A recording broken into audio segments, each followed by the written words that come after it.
अक्सर ना टिकटॉक पे यूट्यूब पे अक्सर मौलवी हजरात और टीवी पर बैठे हुए लोग ये कह रहे होते हैं कि भाई औरत को मर्द के लिए सजना संवरना चाहिए। मेरा उन सबसे यही एक सवाल है कि क्या वो जो शौहर है उसको भी इस बात का पता है कि सजना संवरना किसे कहते हैं और सजने संवरने के आदाब क्या हैं, और उस स्टेज तक जहाँ पर बीवी आके अपने शौहर के लिए सजे संवरे घुंघरू पहने नाचे गाए उसके ख्वाब देखे उसके आगे पीछे बनी रहे। तो क्या उसको पता है कि ये कौन सी स्टेज है जहाँ जाकर कोई भी औरत अपना आप भुला देती है अपने उस शौहर के लिए या अपने उस मनपसंद शख्स के लिए? क्या उन शौहरों को पता है कि ये कौन सा तरीक़ाकार है जिससे बीवियों को आराम कर सकते हैं, या वो कौन सा तरीक़ा करे कि जिससे वो किसी को अपना घर विदा कर ले, किसी भी औरत को? इन्हां सारियां गल्लां दा साडे पाकिस्तानी माशरे ते मर्दां नूं की लगे? किसी नूं भी कुछ ना लगे। इन्हां नूं कुछ पता नहीं हुंदा कि ज़र्फ दा की लैवल आ, कित्थे जाके तुसी किसे नूं ज़हनी तौर ते मयसर आ जावो तो तुहाडा हो जांदा। उन्हां नूं किसे नाल ऐसा कुछ ना लगे। लिहाजा ऐसा कंटेंट बनाउण वालिआं नूं मेरी बड़ी इल्तजा वा कि इन्हां नूं ये ना कहो कि बुड्ढी नूं तुहाडे लई बनना चाहिदा, बल्कि ये इन्हां नूं कहो कि तुसी की जाणदे भी जे औरत नूं? जे जाणदे भी जे ते कित्थों तक जाणदे जे, की समझदे कि ओह की शै वा, औरत की बदबला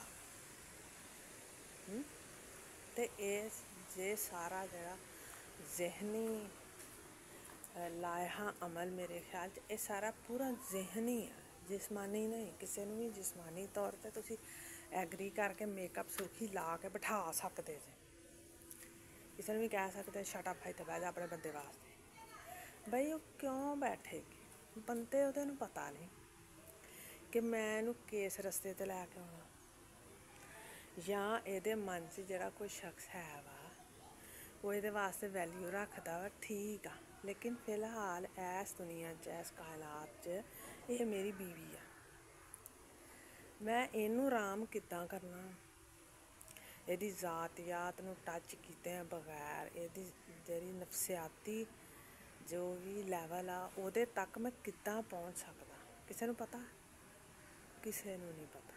लिहाजा पाकिस्तानी मर्दां नूं ये दस्सिया ना जाए बल्कि उन्हां नूं पुछया जाए ते शायद उन्हां नूं कुछ समझण दा अकल करन दा मौका मिल जाए ते उन्हां नूं कोई भोरा मत आ जाए। नहीं तां मेरे ख्याल च फजूल घिसियां पिटियां गल्लां ने, ओह नहीं करनियां चाहिदियां। फलां मौलवी ने कह दित्ता ते शामी तैयार हो के आ जा, ओह मूँह लमका के सुर्खी ला के तुहाडे सामने आके बुत बन के बह रहे। मेरा ये मनना कि औरत दे ज़हनी लैवल तक तुसी पहुँचोगे ते ही तुसी अमर होना। जिन्ने उत्थे तक पहुँचना उन्ने उत्थे जाके बसेरा करना, उन्ने उत्थे जाके रहना, उत्थे वसना। जे उत्थे कोई रहिंदा होएगा तो वह भी निकल सकदा, कोई ऐसा मसला नहीं।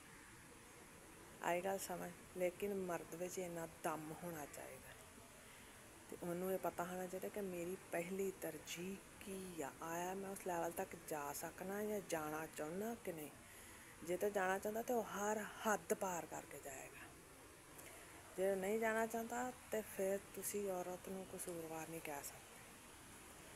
हाँ, मैं ये कह सकनी कि बाहर गैर महरमा वास्ते कुछ भी नहीं है, उन्हां वास्ते कदी उन्हां नाल नरमी नाल गल भी ना करो।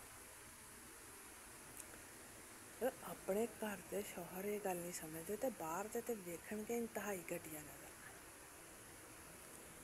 अपना ख्याल रखें तो अपनी राय का जरूर इज़हार करें।